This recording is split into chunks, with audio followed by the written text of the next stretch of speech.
ছোট্ট রাজ্য হলেও কিন্তু প্রতি বারে 2018 সাল থেকে দ্বিতীয় স্থান অধিকার করছে আমাদের রাজ্য ত্রিপুরা। তো সেটাকে একটা বড় বিষয়, আমরা চেষ্টা করছি যাতে আমরা 1 নম্বরে আমাদের ত্রিপুরা রাজ্যকে পৌঁছানো যায়, সেই লক্ষ্যে আমরা কাজ করে যাচ্ছি। পাশাপাশি আপনারা জানেন যে কিছুদিন আগেই আমরা এমএসএমই একটা প্রোগ্রাম করেছিলাম, এমএসএমই দিয়ে আমরা করেছিলাম। সেখানেও আমরা আলোচনা করেছি উদ্যম যে রেজিস্টার পোর্টাল রয়েছে, সেখানে জুনের 30 তারিখ পর্যন্ত রেজিস্ট্রেশন হয়েছে। সেখানে 59,182 সেখানে পোর্টালে রেজিস্টার করা হয়েছে।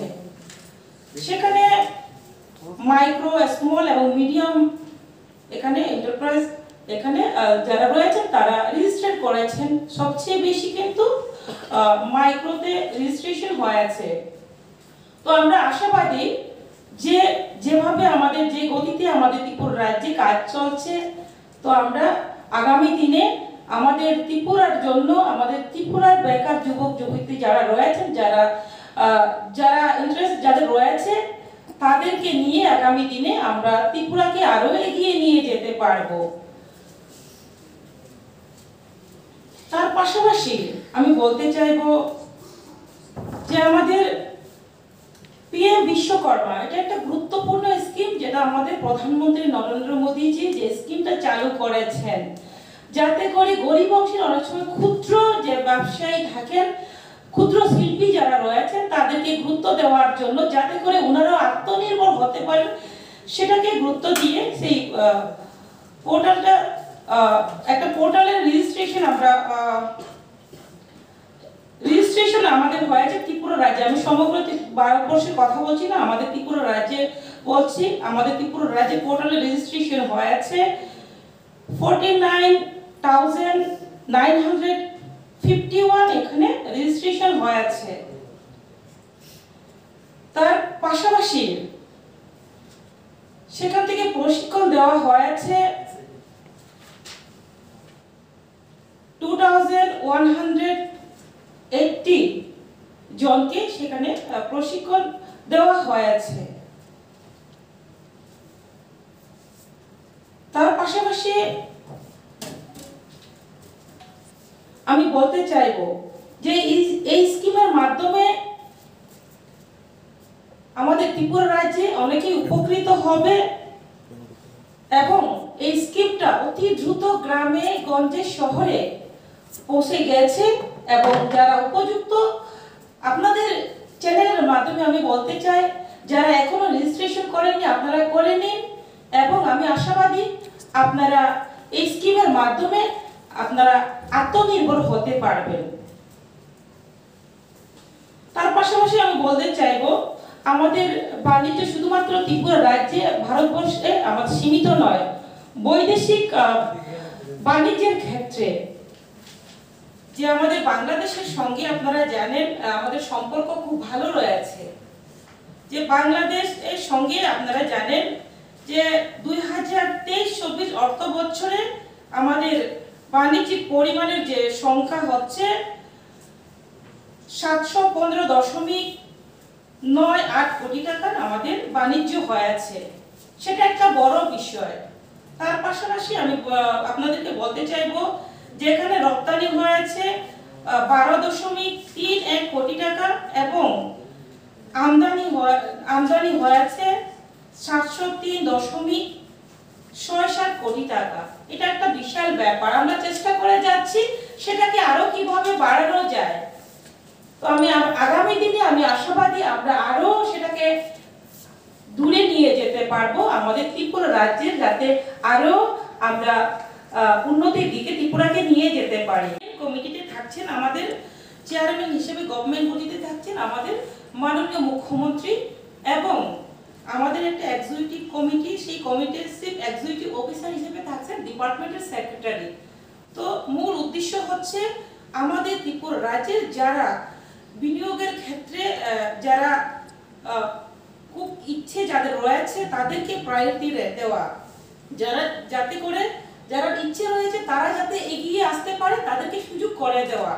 তার পাশাপাশি ত্রিপুরাকে ভারতের ভিতরে এবং বিদেশেও যাতে বিশ্বমানের বিনিয়োগের স্থান করা যায়, গন্তব্যস্থল করা যায়, সেই দিকে লক্ষ্য রেখে এই কমিটি গঠন করা হয়েছে, যাতে করে স্বচ্ছতা একদিকে যাতে ব্যবসার ক্ষেত্রে আরো ব্যবসাকে বাড়ানো যায়, তার জন্য এই কমিটি। আমি আশাবাদী এই কমিটির মাধ্যমে আমরা আরো এগিয়ে যেতে পারবো, আমাদের যে দপ্তর আমাদের শিল্প বাণিজ্য ক্ষেত্রে আমরা এগিয়ে যেতে পারবো। বিনিয়োগের ক্ষেত্রে আপনারা দেখেছেন যে আমাদের ত্রিপুরা রাজ্য অন্যান্য রাজ্যের, আমরা ছোট্ট রাজ্য হচ্ছে ত্রিপুরা, কিন্তু ছোট হলেও আমাদের ত্রিপুরা রাজ্য কিন্তু অনেক ভালো কাজ করছে। আমি আশাবাদী আমরা ত্রিপুরাকে একটা মডেল স্টেট আমরা করতে পারবো। তো বিনিয়োগের ক্ষেত্রে আপনারা লক্ষ্য করেছেন যে গত 6 মার্চ 2024-এ নয়াদিল্লিতে একটা আমাদের উত্তর পূর্ব বিনিয়োগ যে শীর্ষ সম্মেলন হয়েছিল,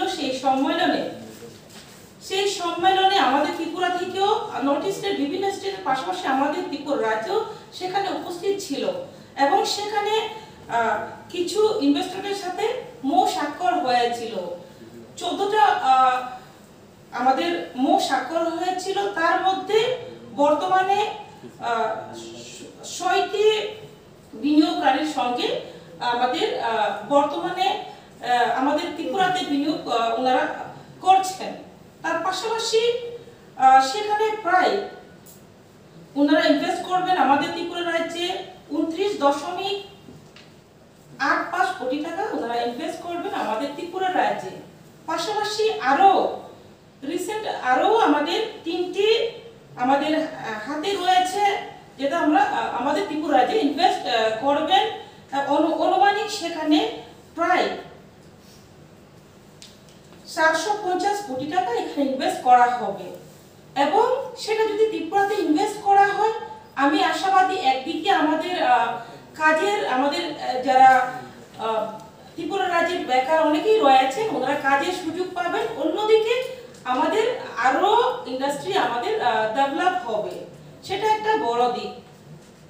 পাশাপাশি আমরা জানি যে আমাদের ত্রিপুরা রাজ্যে সবচেয়ে আমরা বিশেষ করে আমরা চেষ্টা চালিয়ে যাচ্ছি। বিগত দিনে আমরা দেখেছি যে ইন্ডাস্ট্রিকে গুরুত্ব দেওয়া হয়নি, তো আমরা চাচ্ছি কিভাবে ইন্ডাস্ট্রিকে বাড়ানো যায়, গুরুত্ব দেওয়া যায় এবং ত্রিপুরাকে, যেটা আমরা বারবারই বলে থাকি, মডেল স্টেট করা।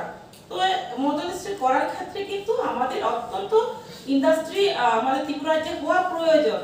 সেটাকে বেস করে আমাদের ত্রিপুরা রাজ্যে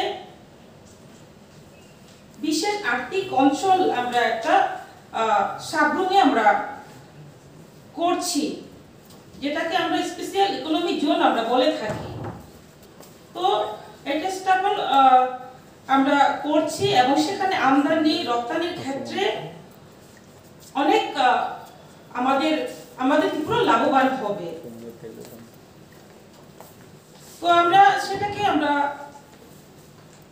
ভিত্তি প্রস্তুত করা হয়েছিল 2020 সালের 11 সেপ্টেম্বর এবং বর্তমান পর্যন্ত আমাদের যে লাস্ট আমরা যে কাজগুলো করেছি, যেটা মার্চ মাসের 24 মার্চের 31 পর্যন্ত যেটা হয়েছে, যেটা আমাদের TIEDS লিমিটেড যেটা করেছে, সেটা যেমন সাইট ডেভেলপমেন্ট করা, ওয়াল তৈরি করা, সেই কাজগুলো আমাদের হয়ে গেছে। তো বাকি যে আমাদের কাজগুলো রয়েছে সেগুলো আমরা চেষ্টা করব দ্রুত গতিতে যাতে সেগুলো করা যায়। তার পাশাপাশি আমি বলতে চাইবো যে আমাদের যে ইজ অফ ডুইং বিজনেস এর ক্ষেত্রে যে বেশ কিছুদিন আগে 2024-এর 9 মার্চ যেটা আমাদের মাননীয় প্রধানমন্ত্রী নরেন্দ্র মোদীজি ভার্চুয়ালি উপস্থিত ছিলেন, সেখানে আমরাও উপস্থিত ছিলাম, আমি ছিলাম এবং আমাদের মাননীয় মুখ্যমন্ত্রী জি ছিলেন।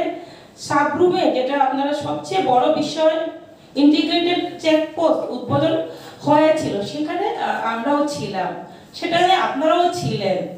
তো একটাই লক্ষ্য যে আমাদের অতি দ্রুত কিভাবে আমরা আমাদের সাকসেসে আমরা পৌঁছতে পারি, কিভাবে আমরা ত্রিপুরা রাজ্যকে আমরা বিশ্ব দরবারে পৌঁছাতে পারি, সেই লক্ষ্যে আমরা কাজ করে যাচ্ছি।